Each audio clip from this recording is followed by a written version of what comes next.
My name is Brian, and I am here to stream some tiger beetle hacking. And I'm already parched.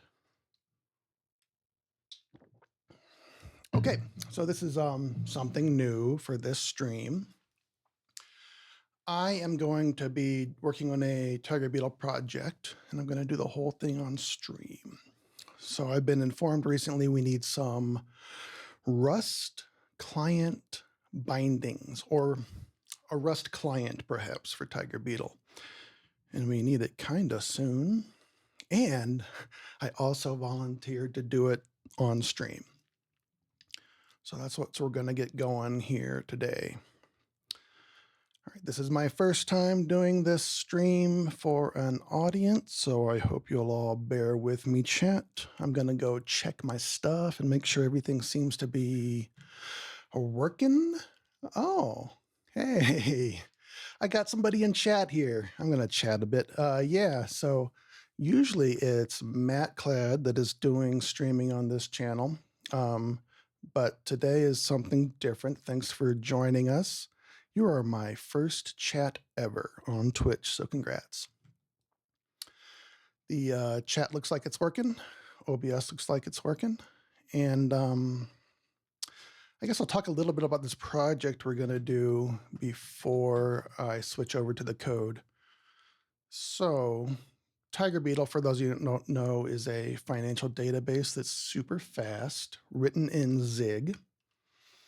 And it's got a bunch of people trying to use it these days. We already have client libraries for Java, Node, C, Zig, probably, I assume. And all of these client libraries are actually bindings to a single Zig library called tbclient.zig.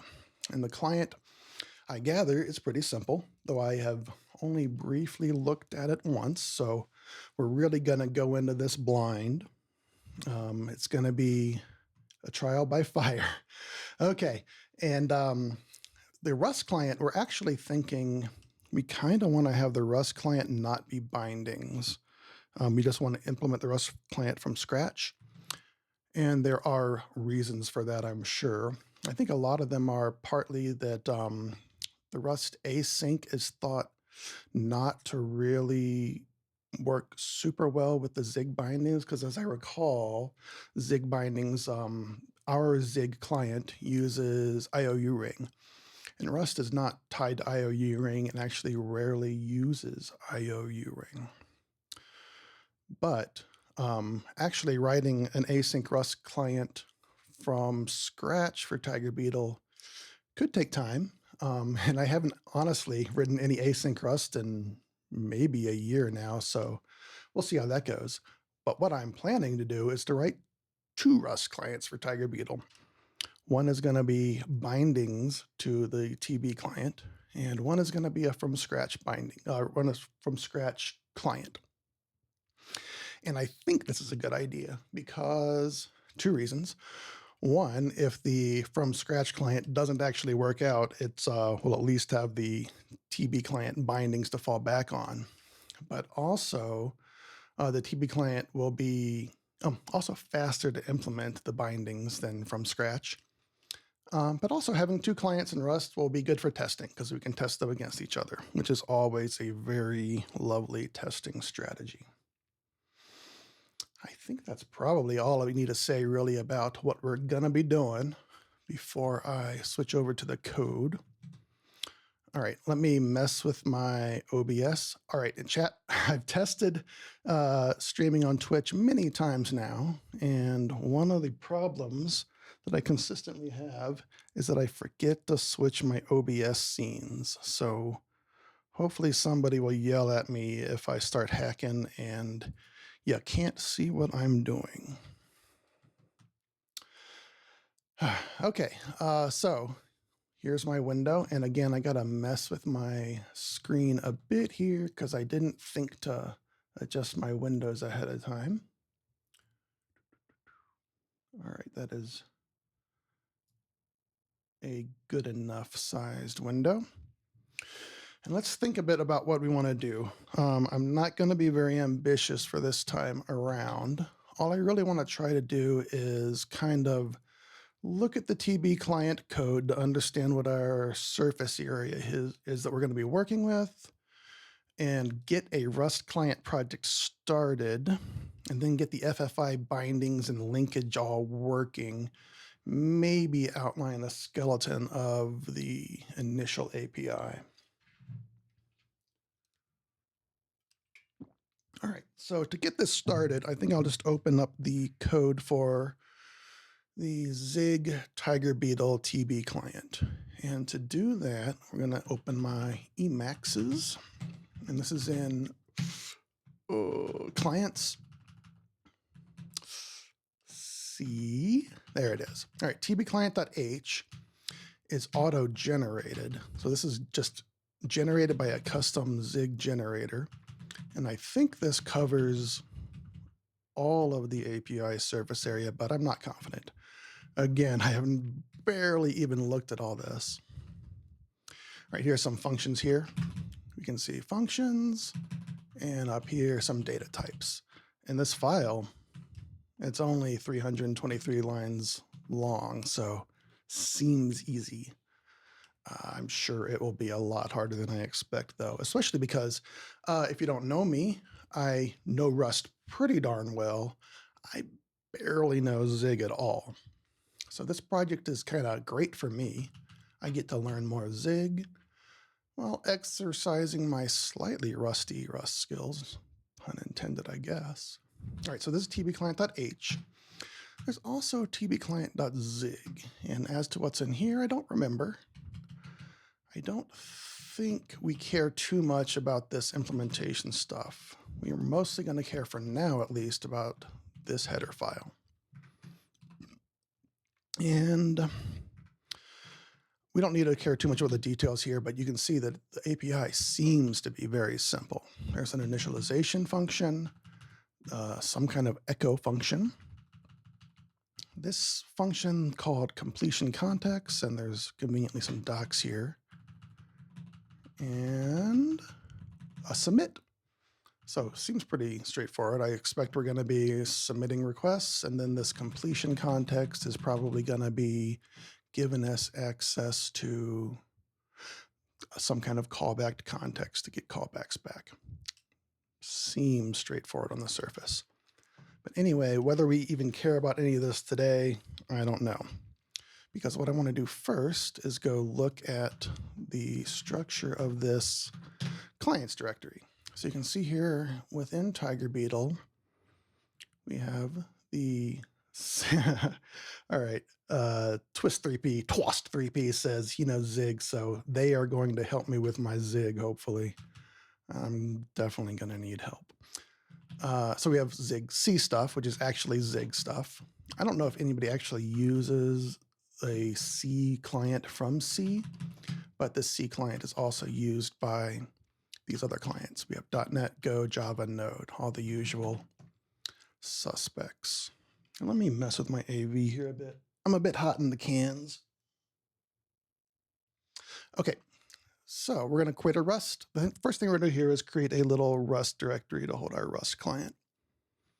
And to do that, I'm going to go over source clients. And I think I'll just create the directory. There's a few ways to create a Rust project, but I'm going to make a Ruster, and I'm going to cd into that. And say cargo init, because that creates a project in this directory. And I know I need to create a library project because cargo's default is a binary. And this client will probably contain both libraries and binaries at some point, but primarily it's going to be a Rust library. And I think I'm probably going to have to pass some kind of flag to give it an explicit name, because by default, it's going to want to just call it Rust, because that's the directory I'm in. And I don't know all the options to cargo, but generally it's pretty helpful about telling me. There's a name here.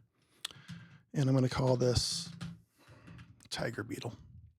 I did a little bit of reconnaissance before starting this project, and I know there is a reserved Tiger Beetle crates on creates.io. So I suspect that's our crate, and this is what we want to call it.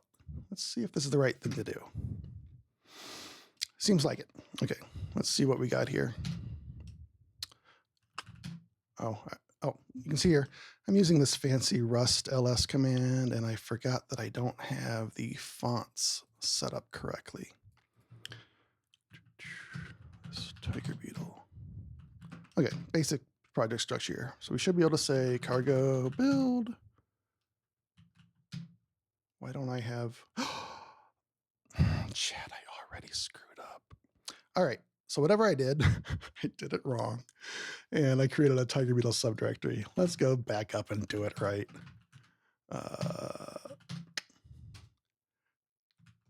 Cargo. Init. Why didn't init work? I created it in a directory called Tiger Beetle. You saw what I meant to do. Name Tiger Beetle. Now I got stuff here. And for those who don't know Rust, this is what a cargo Rust manifest looks like. Right now we got nothing in it. It just says the name of our project, a version of this project, and the Rust edition. Rust edition just means a big version of Rust. We should be able to type check this now. And in Rust, we usually run cargo check almost all the time, rarely building because check is fast, type check is fast, building is slow.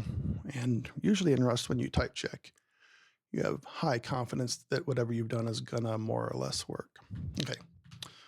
So we don't have much here, but if we refresh this directory, we have our Rust directory, and we have our source, our library, and just some boilerplate junk that we immediately get rid of. All right, now, the thing I want to do first is just figure out how to build the C client, which again is written in Zig, and then link this Rust crate to the C client. So to do that, we're going to have to back up a little and do some Tiger Beetle Zig stuff, not Rust stuff. And in Zig, you run Zig build for almost everything. And I'm just going to go ahead and get Tiger Beetle completely built. Another thing I probably should have done when I got prepared for this.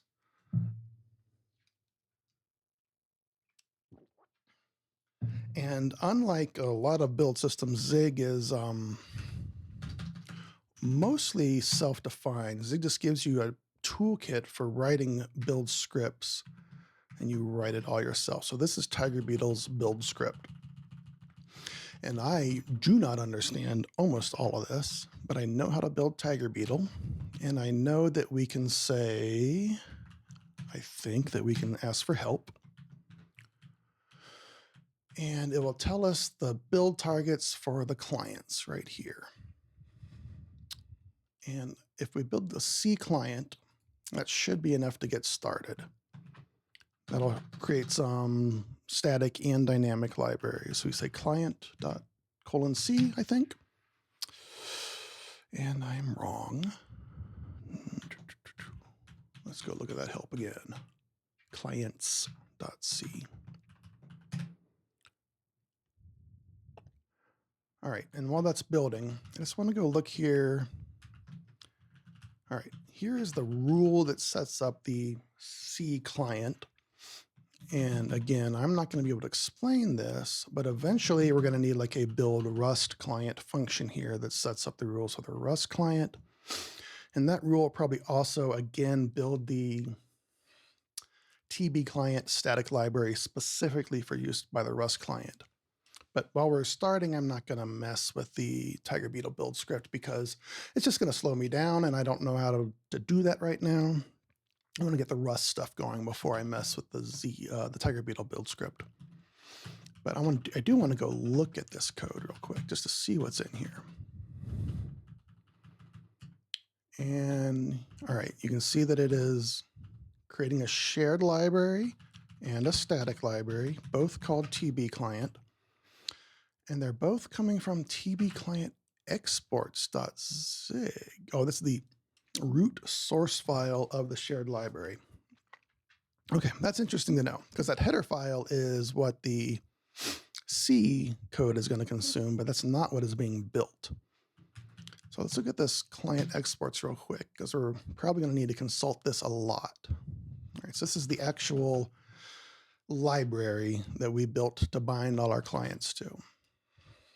And you can see here again, we have an init function. Let me open these both next to each other, make sure I'm streaming the right scene, and I am, yes. All right, over here, that's TB, I think it's tbclient.h. Yep, okay. So here's an init function in C. Here's an init function in Zig.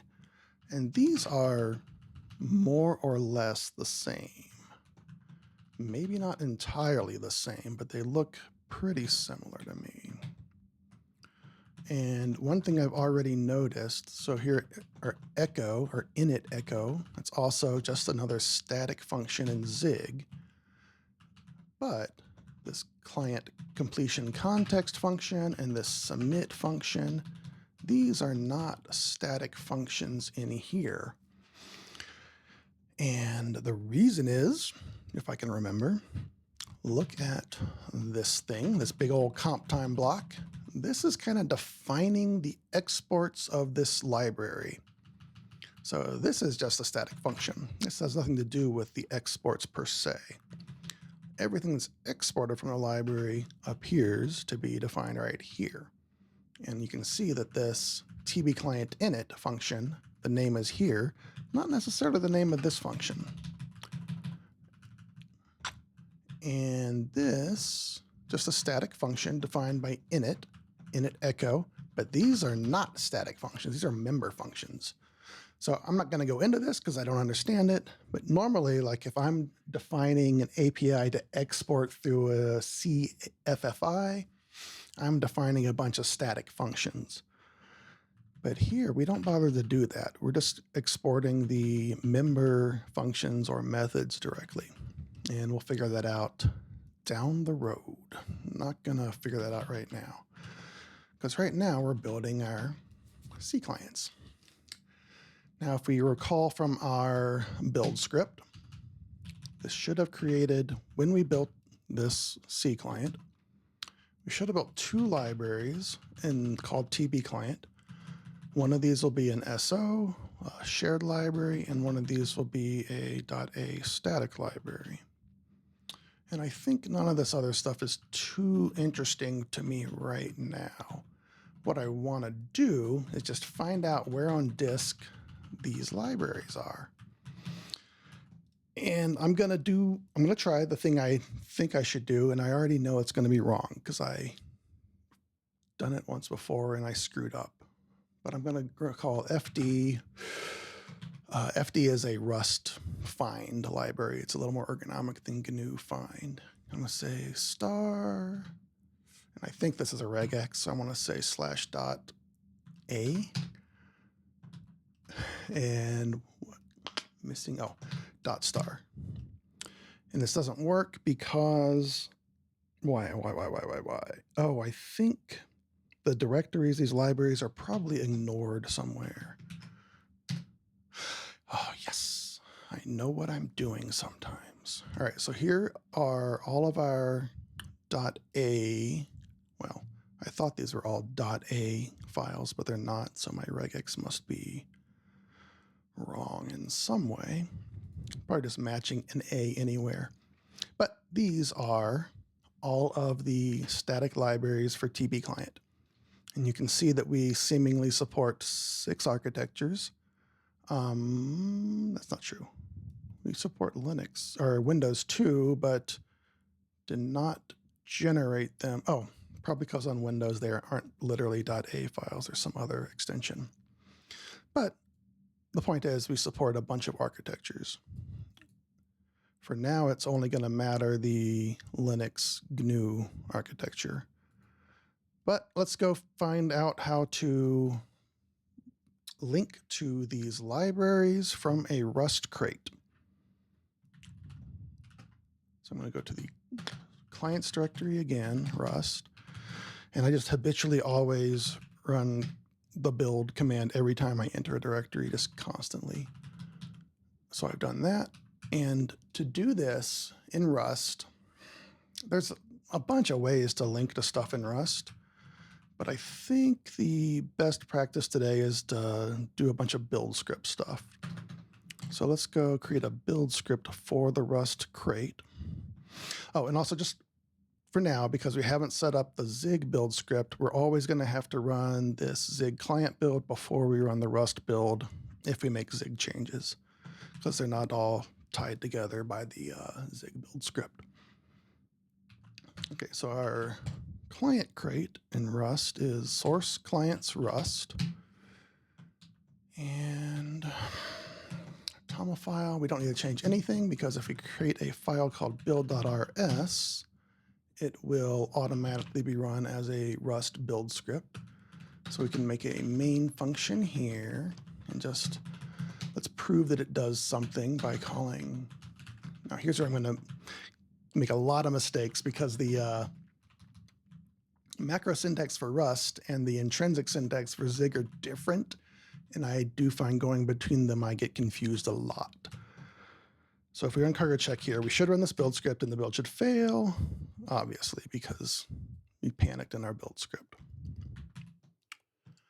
Now, to link to a static library, we got to do a bunch of stuff, which is very hard to remember. So I'm just going to go ask ChatGPT to do this,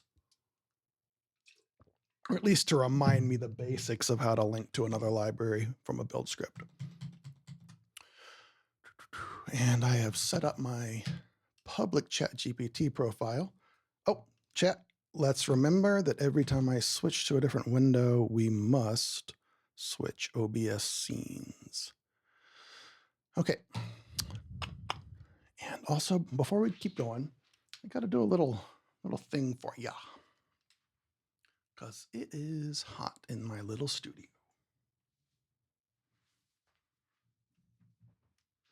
Here, listen to some music. Oh, I thought pressing that button was going to turn on some music. I was wrong. Forget that. Let's go back to doing the work.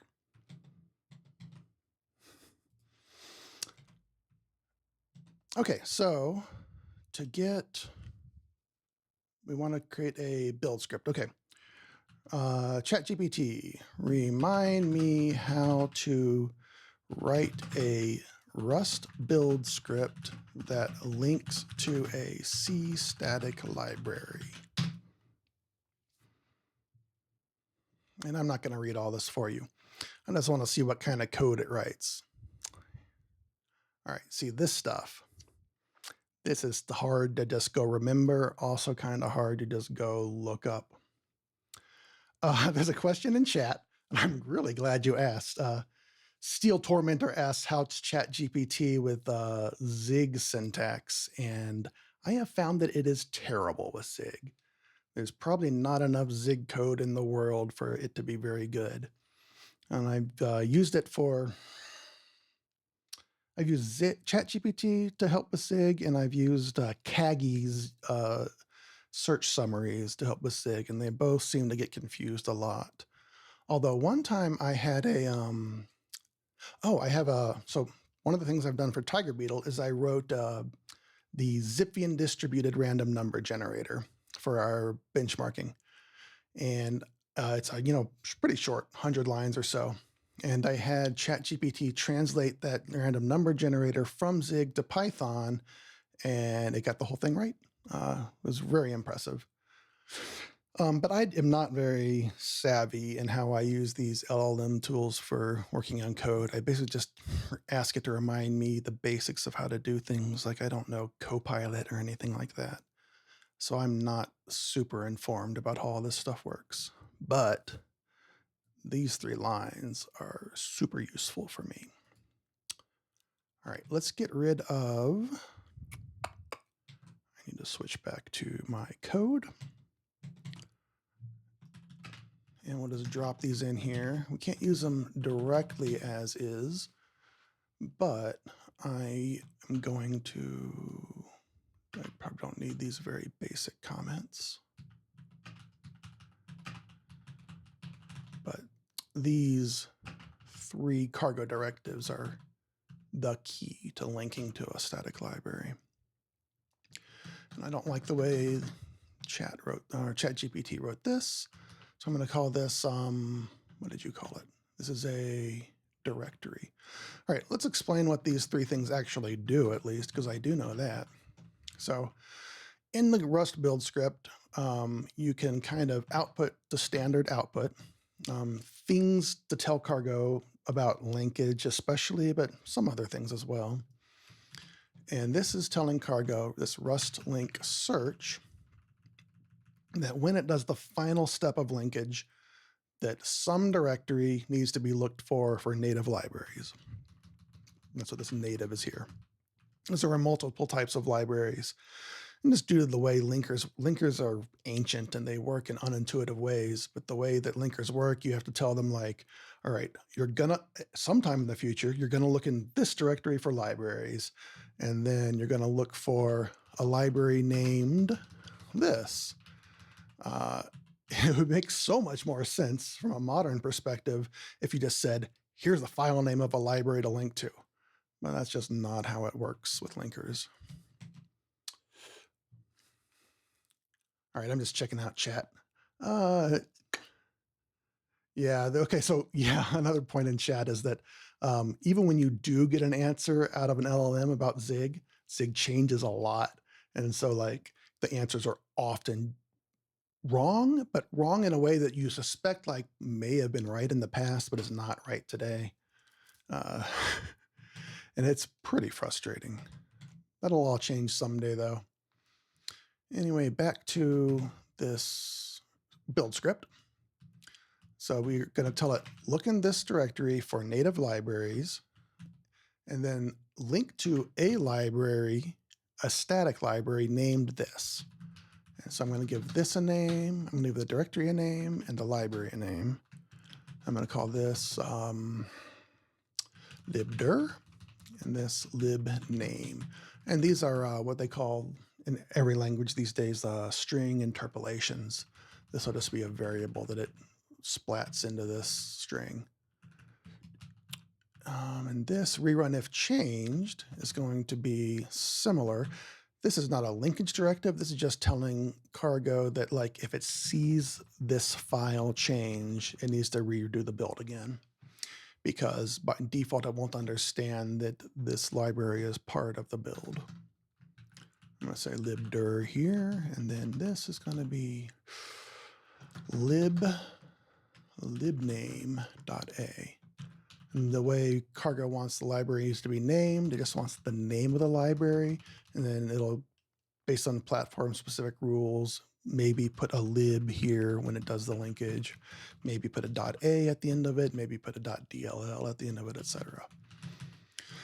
All right, so we know we're going to need some variables, and in Rust, variables are declared with let libdir equals to do, and libname equals to do. And then finding out the values of these is going to involve interrogating a bunch of cargo environment variables. So when cargo runs your build script, it passes a bunch of data through the environment that you might use for various purposes. So the next 30 minutes are going to be us just reading the cargo docs and figuring out how to transform environment variables into these 2 variables. Oh, also, I got a streaming mug. This is just for streaming because I want my drinking to look as elegant as possible on stream. I'm an elegant drinker. Okay, so what we're going to have to do next, I think, let's make sure this builds. And again, this was panic. And this did not build because, oh, these variables have been inferred to have type nil. And so they can't be interpolated as strings. That's fine. That's fine for now. Before we proceed, I'm just going to check in the stuff that I got because I made some progress here. Making making sure my OBS scene is still correct. And I'm guessing this is going to be incorrect because our get ignore is not, yeah, okay. The Tiger Beetle project has kind of hierarchical get ignore, so I need to add a get ignore specifically for the Rust client. I'm going to touch the get ignore file and rust.getIgnore, and I think I just need to put target slash. Should catch everything. Target is the output directory for the Rust compiler and or cargo. So I'm going to add that and see. Okay, that's more like it. And for now, I'm just going to accumulate all my work under a temporary commit. I'll work out the commit history later. And I think the next thing we need to do is go, all right, we need a directory that contains this library. So we're going to have to find a relative directory. Probably we're going to find an absolute directory to make it simple.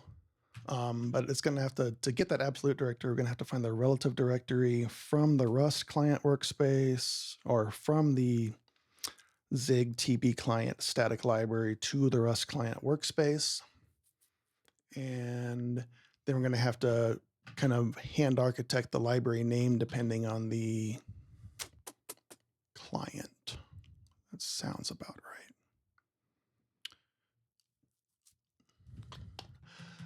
Let's think a little bit about this. This directory is going to be a combination of that path from the C library output directory to the Rust workspace or something like that, or maybe the opposite direction. But it's also going to contain that, let's go to our find command again. It's also going to contain this platform specific naming stuff. And I think I'm just going to have to hand code all these cases for different operating systems, architectures, libcs, etc. So I'm going to go really quickly find where that directory is and open up that directory. That's in source clients C lib. This should be all of our C stuff. Okay, there we go. We have 7 cases for the directory that this library might be in. So this is actually going to be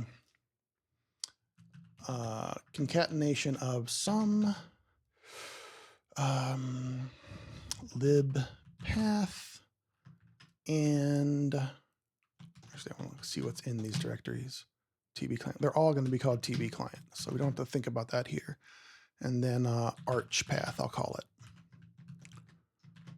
And I don't want to call this lib path actually because it's called libdir, this directory. So I want to call this prefix. Call this lib prefix or lib path prefix. No, lib prefix.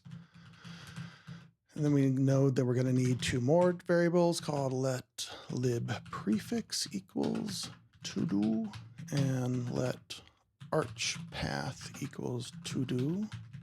And this will just be a hand-coded switch statement for all these 7 cases over here. And then this we'll have to get from cargo. This library name is actually just going to be TB client, I think. So these 2 should be done. That should be more or less correct. And we're not going to know until we get rid of these to-dos because none of this stuff down here types checks right now. This hand-coded case I'm going to do last because it's just the most boring one. The other case is going to let us go think about cargo environment variables, and that'll at least be more interesting to talk about on stream. So let's go back to my browser. And let's go look up the cargo book. Pretty much any time I'm working with cargo, I just got to reference the cargo book directly because there's just so many options in it. And they're well documented, but I just never remember anything. And what we're looking for is cargo's environment variables. So cargo sets environment variables for a lot of purposes. It also reads a lot of environment variables. Check all this stuff out. It's just enormous. Most things you might want to do in a build script, cargo will let you communicate back and forth through it, but still not everything. I've got some other projects I'm working on where cargo can't quite understand the things I need it to understand. And cargo, when cargo started, it was like really beautiful and pure, right? But like as build tools meet the real world, they just grow and grow and grow and gain all kinds of ad hoc capabilities. So none of this stuff existed a long time ago. Anyway, what I'm looking for is the environment variables set for build scripts. Not these. These are set at compile time for individual crates to read at compile time. These are the ones it sets for build scripts to read before compile time in the build phase. All right, chat, give me 1 second.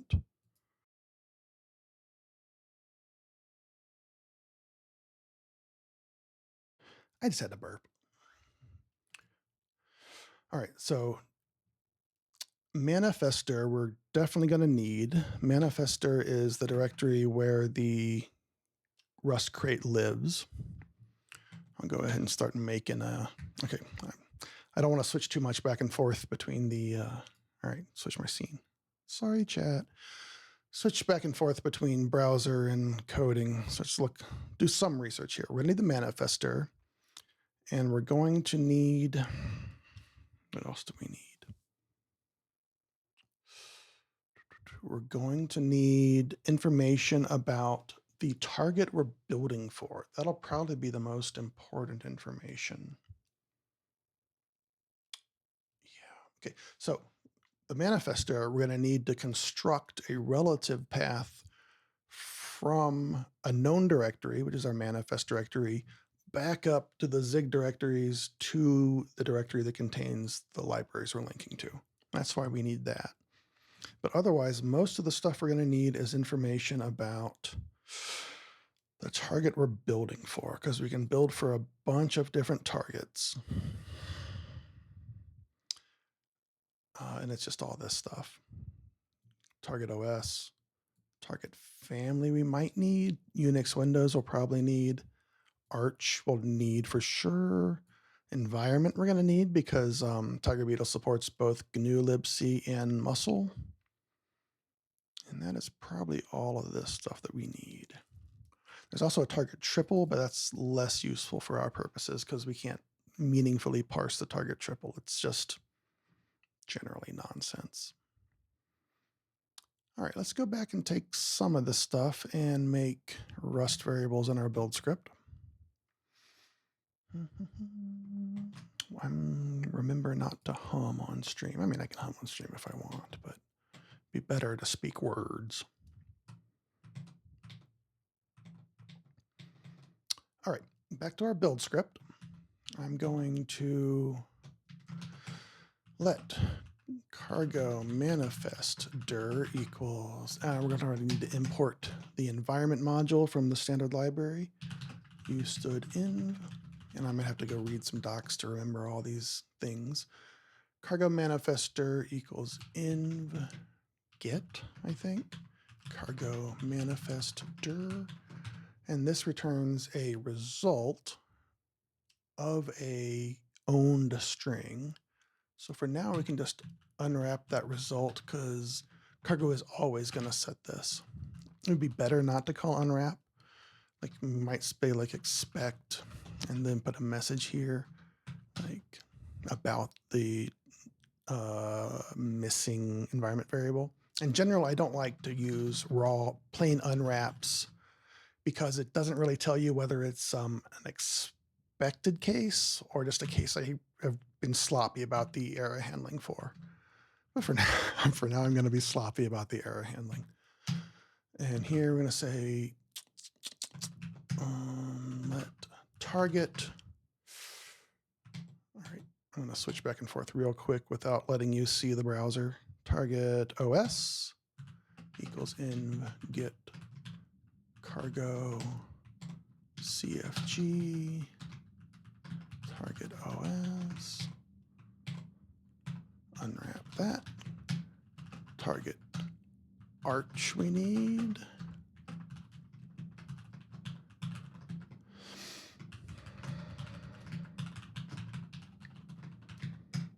And OS arch. Env is what they call the libc variation. Target env equals env get cargo CFG target env unwrap. Now this is almost enough to get us there. I'm just looking over here at, again, this list of targets that we need to support. We have the arch, I'm going to put the arch first just so that it's the same order as the target triple. Arch, the OS, and the libc variation. I suspect that's not going to be enough to do this, but let's start there. And this prefix is just the relative path from the Rust client to the C library. So here I can just think this is just hard coded again.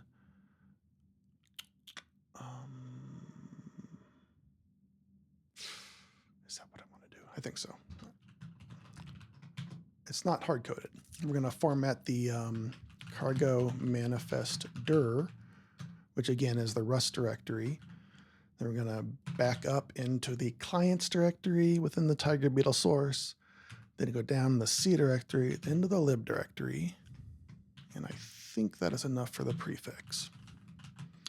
Now this arch path is where we're going to have to do a whole bunch of matching to get to build these target triples. And I think what I want to do is I just want to do a big switch over all three of arch, OS, env, and hard code all the cases for these 7 cases. So let's do that. So here, and it's not a switch in Rust, it's a switch in Zig, but in Rust it is a match. And we'll just match a tuple. And also in Rust, you don't need parens around the expression head, but we are making a tuple. So I'm going to say target arch, target OS, target env, and we'll just make a case for all 7 architectures we care about. And this is going to be a arch 64 Linux GNU. All right, here's an interesting thing. In Rust, this is going to be called GNU environment, but in Tiger Beetle and or in Zig, this arch is called GNU.2.27. That definitely refers to like some kind of binary versioning of the glibc, but I don't really know the details of it, and I hope it's just not ever going to matter here. Rust doesn't care about the binary version of glibc. It just supports some minimum version. And also it might be dependent on the build machine. I'm not entirely sure about that. All right, so ARM Linux GNU is going to give us one case. In that case, we're going to have a arch 64 Linux GNU.2.27. And let's just do one case and then panic all the other cases. And let's get this to build, because this is the basic structure of what we need to find these libraries. And I know this is not going to build, so it's going to take a little bit of a detour. And I'm not in the right directory.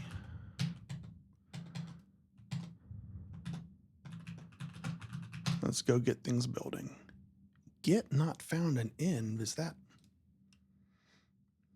This is like an API that I should be able to remember. It's var.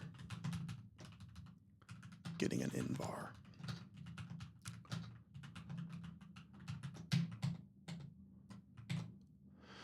Okay, so I thought this might happen. So this switch statement here, I am trying to match on a string slice. This is what these literals are. These are slices. But what I got from the environment were owned strings, capital S strings, these things. And so I can't directly match them. I should be able to do, there's all kinds of ways to convert between string types, especially to deref a owned string to a string slice. An easy one is to say .ref. No, that's not right. Ref is a keyword. As ref. And I think this will work, but I don't like this syntactically in this case because it's just pushing our code over. But let's at least see if it builds. And it panicked at 14. Let's go remember what's at 14. Yeah, this case right here, I assume. Yeah, because I haven't implemented it. But basically, this all type checked at least. And I don't want to do this actually because, again, I don't like having these methods here. They're just ugly. So what I think I'll do is just make a separate line here for dereferencing these two slices. What you'd really like to do, ideally, is put asref here, but this is not going to work. And I'll just show you why. I already know this won't work, but we'll see. Maybe it'll work. Okay, yeah, all right. So this is an owned value. This is returned by var unwrap. This unwrap kind of leaves that owned value not anchored to the stack anywhere. We're just immediately turning that owned value into a reference, and Rust doesn't really like that. It wants to free this owned var here while also taking a reference to it. So in general in Rust, you kind of gotta stick stuff right into the stack before you can take a reference to them. I don't know what the technical language for that is, but we gotta stick it in the stack.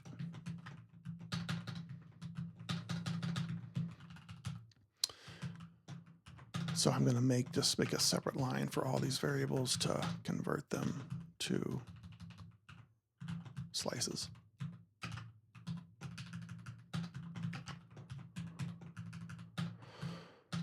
And after we do that, this should compile again, but we still don't have all our cases here. All right, so this is going to be very boring. I'm just going to outline these cases. And again, we're not actually going to use any of these cases anytime soon, but while I am doing them, I just want to get them done. And the this inv, when it doesn't make sense, it only makes sense on Linux as far as I know. It's either musl or GNU. I believe it's just set to an empty string on other platforms. Mac OS. Right. Then we have more cases for x86. And I have to look down at my keyboard to type numbers. x86. And these are x86 64, x86 64, x86 64, and the only other case is the Windows case for x86.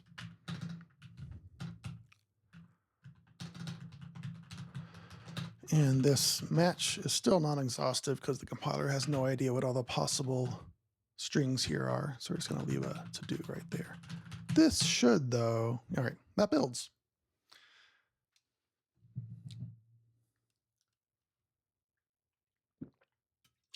Okay, that was, that went okay. That's kind of like everything I hoped to accomplish today. But let me check the time really. I think we can keep going a little while longer because that was all pretty boring stuff. But if you don't know Rust, you know, maybe some of it was interesting.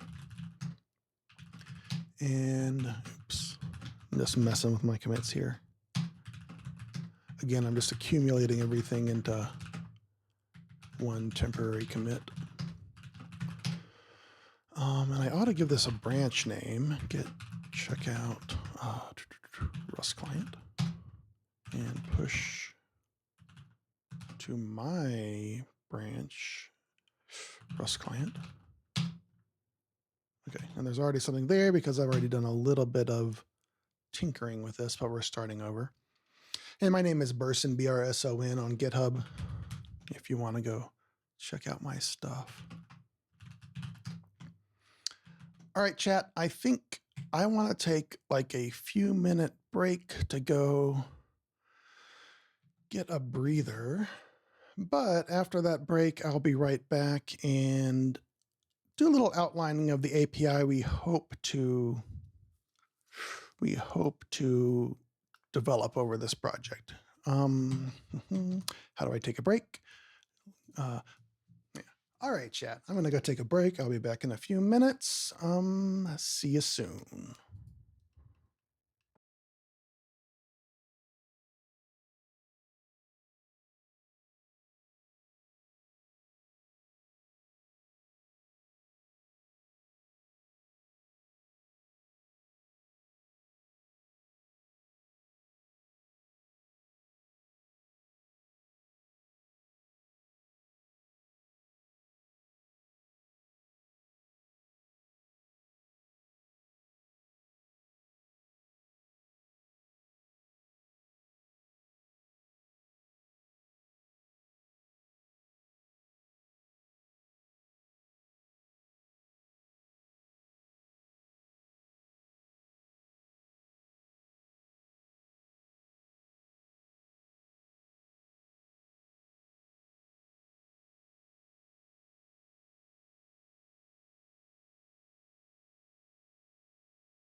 Let me just play a little music for you, chat. I'm not back. I'm just playing some music.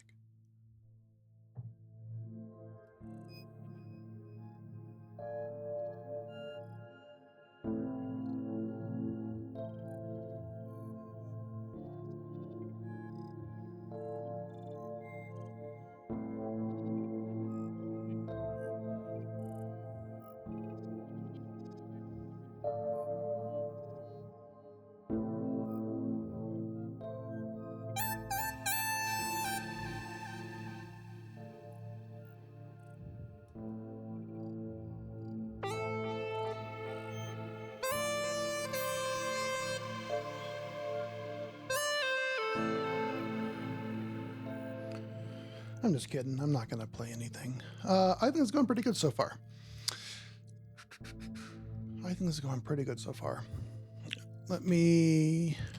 So far what we've done is we have set up our Rust project. Again, we are creating Rust bindings to the Tiger Beetle client, which is a CFFI library. And that library is written in Zig, and we're linking to it successfully at this point. Let me actually run build, because right now we've only run the type checking. I can go back over here to the code. We've only run the type checking, but it should build, should link. And we can probably look at the output here and prove that we linked. Although it might have, oh, let's see what's in this library we built. Oh, it's a Rust library, so looking at it is very hard. I'm not going to bother with that. Let's keep going. Next thing I want to do is turn off this music.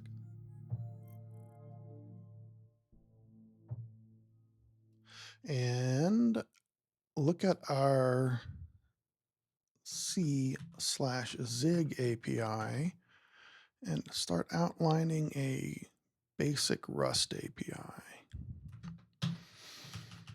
All right, so our C API again is defined in client tbclient.h. Oh, and I know I need some more just housekeeping here. Chat, I know I need a be right back card for my stream instead of just hanging out on a black stream while I'm taking a break. Looks like I'm not doing anything. Looks like the stream is over. So that's on my to-do list, just to create a card. I spent like a week just making the intro card and the outro card for this project, and they're just temporary anyway, because we got to make them look more official Tiger Beetle at some point. But right now, we got some temporary graphics just to get things going. Anyway, back to the task at hand. Let's go find our Rust library source code, which is right now an empty file, and look at our API here. And again, what I want to do for this project is create basically two implementations of a Rust client. One is going to be just bindings to the C client written in Zig, and one is going to be a pure Rust implementation. So the obvious thing to do here is we're going to make a trait and that trait is going to be implemented in two different ways. This will kind of be the core of our whole library. So let's just get started doing that. Again, over here is our C API we're working on. And I'm going to just naively start defining a Rust trait. And I'm going to call it TB client. I'm going to call it client because the TB is implicit in the name of the crate. So people, when they use it, might write TB : client. So we'll call this trait client. And then we'll go ahead and say impl, I'll provide a struct for C client and struct Rust client. Or actually, I'll call this Zig client just because it reads better. Zig client, Rust client. And we'll say impl client for Zig client, impl client for Rust client. So that's kind of like the outline of the whole thing. And we're going to probably spend weeks just filling in this stuff. And I'm going to make sure that builds. And one of the things I also kind of want to do is make sure that these can be used as objects. I'm not sure, but oftentimes when I'm doing this kind of trait work in Rust, where I want the traits to be kind of used interchangeably and ergonomically, is I want these to be able to be used as objects dynamically. I'm kind of thinking about whether I care about that right now or not, and I'm going to say no, because that's just going to be a tangent. This trait client is all going to need to be pub, and the client implementations don't need to be pub, but the structs themselves are pub.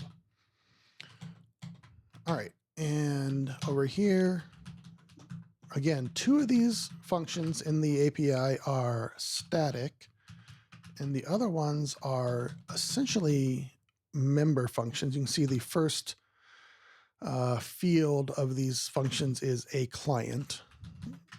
So these are act as methods, but these aren't methods. These are just static functions. And so in Rust, our trait can represent both static functions and methods. And I'm just going to start saying I'm going to start defining these functions. TB client init, and we're not going to say TB client init, we're going to say init. And there's a bunch of data types here. And I'm probably going to just put a bunch of placeholders in place before we really think too hard about it. This init function takes a TB client T out client. And these take a TB client by value. So presumably I don't know, essentially I know nothing about this API chat. I'm looking at this for the first time, but I'm guessing what happens here is the caller, which in almost every case is going to be foreign function, foreign language binding this library, this Zig library. They probably define this out client probably as a bunch of placeholder values, null values, a 0 valued out client, and then call client init to initialize this client, which is common in the Tiger Beetle code base, unusual for Rust.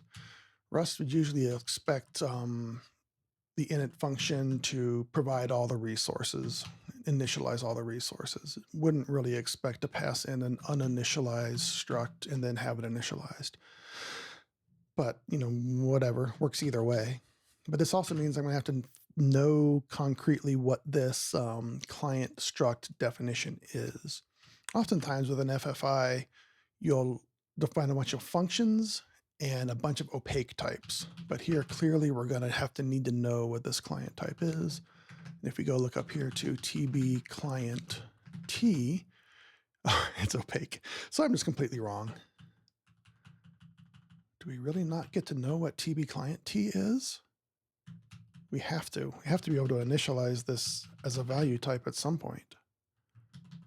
Anyway, for now, I'm just going to define struct TB client T. And in Rust, we can just say this. We don't have to like give it any definition. It's just a unit struct. But this is completely wrong. We'll have to figure it out eventually. And here we're going to say, we don't actually need to do this at all. In Rust, this init function is going to create this out client because we're going to be Rusty in the Rust API. So we don't need to think about any of these out pointers right now. We're going to have a cluster ID, an address pointer, which I don't know what that is, address length, address pointer, address length. These are probably just strings that get parsed like IPv4 quads. So probably this is just a string for us. I'm just going to make a lot of guesses right now. Cluster ID is a U128, which is a valid Rust type. Address is a string. We might end up wanting this to be, probably will want this to be a general Rust address type, which exists in the standard library. On completion context. I have no idea what this is. On completion context is, it's a uint pointer type. In Rust, that'll be a usize. And again, don't know what it is. We'll come back later. And here is some kind of callback. Now I'm guessing whatever this is doing is going to be encapsulated within this trait, but I don't know. We're definitely not going to be passing around function callbacks like this in Rust. So I'm just going to use this as init right now. On completion context. Again, this on completion context, if we guess, this is probably going to be a value that is passed to the completion callback so that the completion callback can compare it to some state that is external to the Tiger Beetle client and do the correct dispatch within the callback. And again, this might in Rust just all be encapsulated in a closure. I have no idea yet. So for now, I'm going to say on completion is whatever. I have no idea. And probably next stream, we're going to have to dig into this stuff and figure out what all these arguments actually are. Init echo, no clue what this could mean, but it looks very similar to init. And again, this client out pointer, don't think it should be exposed to a Rust API, but we'll see. Cluster ID. These might be mutually exclusive, like you can init in production mode, init in echo mode. Again, we'll find out someday. U128, because these two functions look very similar. An address is probably just a string here. It's a pointer length. And then this completion context, I already suspect it's something else in Rust. We're just going to put it in here for now. All right, this completion context. Retrieve the callback context initially passed. Interesting. This returns. Got it. Again, I'm kind of wondering what this might never get exposed in a REST API. Maybe next stream we're gonna have to like look at some of the other high-level bindings and see what they're doing to really understand what this API is doing. But I'll define something here anyway. Completion context, and this is a member function. In Rust, that probably means a and self, immutable self, and it's going to return a usize. This completion context returns some context, which means this context. I'm just going to expose these right here. On completion context is usize. I already know this is all going to be wrong. And do submit. Clearly, this is the important function. All the work is here. Submit. And this is probably gonna, I'm guessing, gonna mutate internal state. And client is just the self, and then packet. And I call this packet, and this is a pointer. Oh, chat, thank you for helping me. Out client is a double pointer, and that is the link to it. Out client. A pointer to a pointer. That makes sense. So we're going to have to allocate something to get this pointer. Twast3p, maybe you can tell me, is this a, what do they call it, a opaque pointer, or do we actually get to see what a TB client T is? Anyway, it's still probably not going to try to deal with it right now. This is a packet. This is a pointer to a packet. I'm probably going to say packet for now and not worry about it. But clearly there's a packet type involved in this API. And to be rusty, I'm going to make it a value type, even though here it's a pointer type. We'll figure it out later. And submit doesn't return anything at all. And then dinit is interesting because in Rust, we usually wouldn't explicitly call a destructor, but we might want to, because in Rust has automatic destructors. But I'm going to make it anyway because oftentimes for resources, you want to have the opportunity to try to know whether the dinit succeeded or not, even though this dinit function doesn't return a value. So there might not be any point in explicitly calling dinit in Rust, though I would kind of expect there to be like an error code here returned. In fact, there's no error types anywhere here, but probably the callback for submissions has errors. And this dinit will make a pass by value. And here we'll call it to return a result. We'll pretend this is done in a rusty way. And none of this is going to compile because these impls aren't doing anything. And I'm thinking about whether we want to continue tonight or not, because continuing is going to require us to actually think. All right, and chat says TB client's a void pointer, ** void. Client in is allocating. Oh, okay. So what chat is saying, what Twast3p is saying, these pointers are out pointers, but we're not providing a concrete type here. Probably this init function is going to allocate the client and then write a pointer to that client into this out pointer so we have the client. So it's an opaque type allocated by the TB client, and we just get an out pointer to it. That makes sense. So probably we're going to store that pointer inside of our client when we implement our binding. So our Zig client over here is going to contain a pointer to this TB client T. So I'll go ahead and assume that's correct. And let me think here real quick about the structure of this program.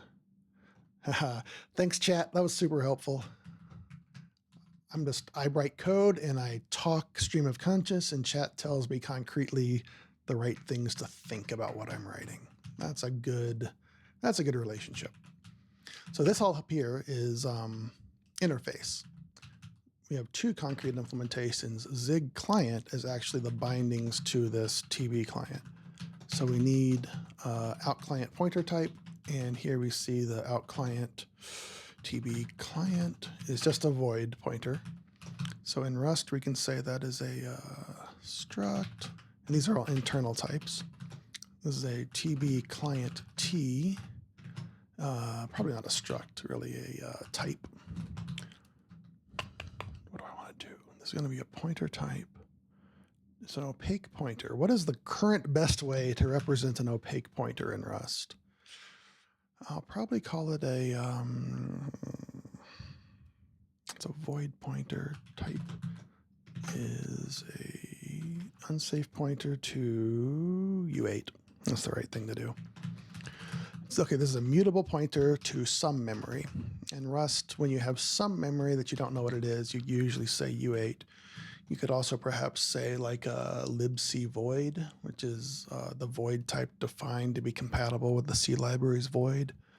But in general, a pointer to U8 can represent a pointer to almost anything in Rust. So that's our TB client type. And that's not going to be exposed, but our Zig client, when it calls the init function, is going to internally create a TB client T filled in with this out pointer from the init function.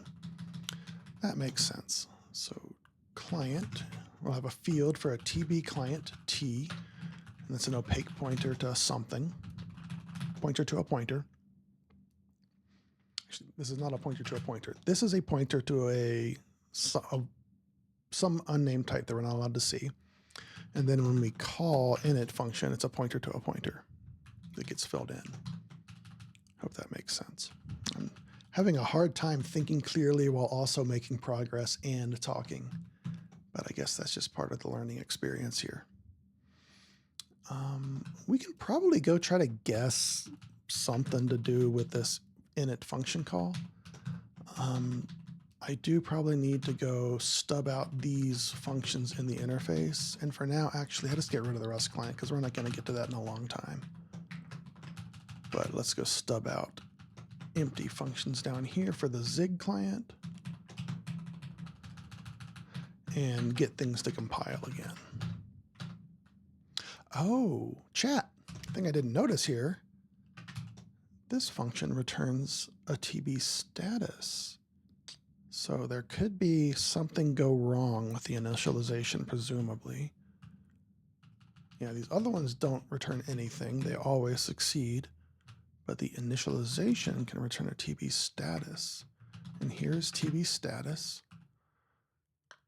Okay, so we're going to need for that an error type in Rust. So we'll say pub enum TB status.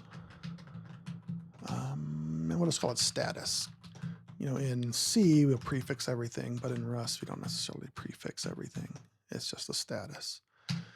And we have to have one for all these, and we can call this, we can define this exactly the same as Tiger Beetle defines it.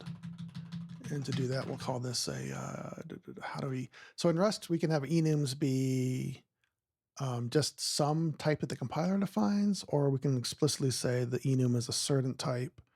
And here we want to say it's a repc, I think. This tells the compiler that this enum has the same representation as a C enum, which should make the Rust version exactly the same as the C version. And we'll give these Rusty names: success, unexpected. Oh, we're making progress. Out of memory. Address invalid. Address limit exceeded. System resources. I'm trying not to imagine what all these things mean right now. Just get them written down. subsystem. Okay, so this is not an error type. Generally in Rust, we want to say a function that might fail is going to return a result type of an error type. But this is a status, implying that we would return from our init function status, like the C API, but that is not very Rusty. For now, I'm going to go with it. Really, in Rust, what we're going to ultimately want is like a result of nothing or status, maybe, but we might want to give this a different name. There's going to be always going to be a tension between keeping the underlying API's names or giving it a name that might be more appropriate. So Chad is saying we might be interesting to see what cargo bindgen would do with this C header. And that's a very interesting point. I mean, I have never used bindgen. I've always written C bindings by hand, but this is a very simple API that bindgen would succeed with. And what we could do is have bindgen take this entire header file, output a Rust file that is exactly correct for this API, and then just import that as a module into the Rust code and use that completely hidden as a lower layer to access the FFI. That's a great point. I never even think about using bindgen, actually. Thanks for the suggestion. I am not going to do it right now, but that's a good idea. Also, this API is so small, it might, like, bindgen is a pretty big dependency. I don't know how, I'm sure at this point bindgen is pretty foolproof. It should just work, but that's a great idea. Maybe next time we'll explore bindgenning this whole file. I like that idea. Anyway, back to this. This could fail.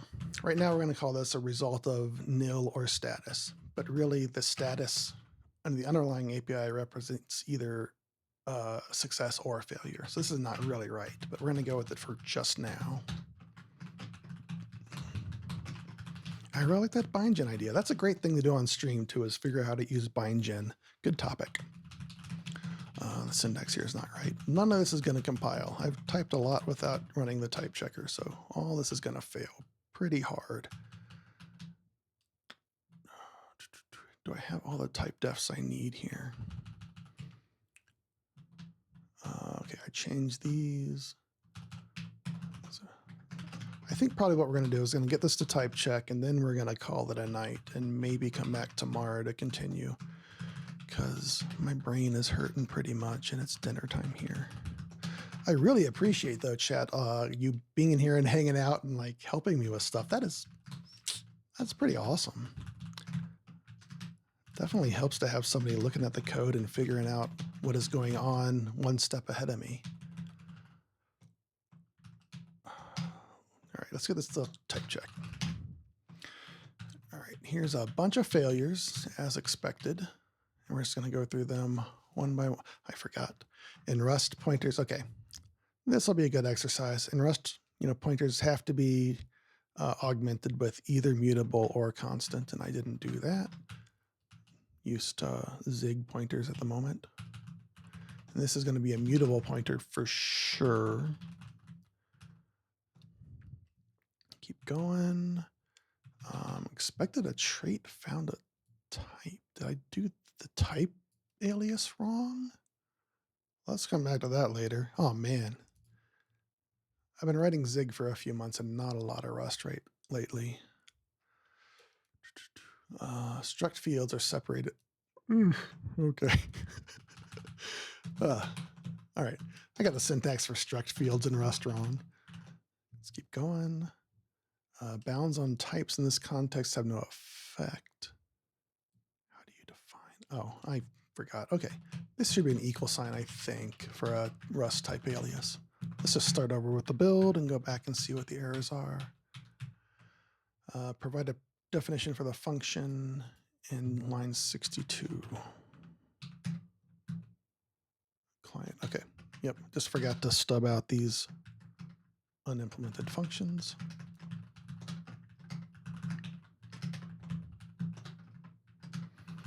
I was pretty nervous when I started this stream. This is my first stream with an actual audience, but I'm feeling comfortable now.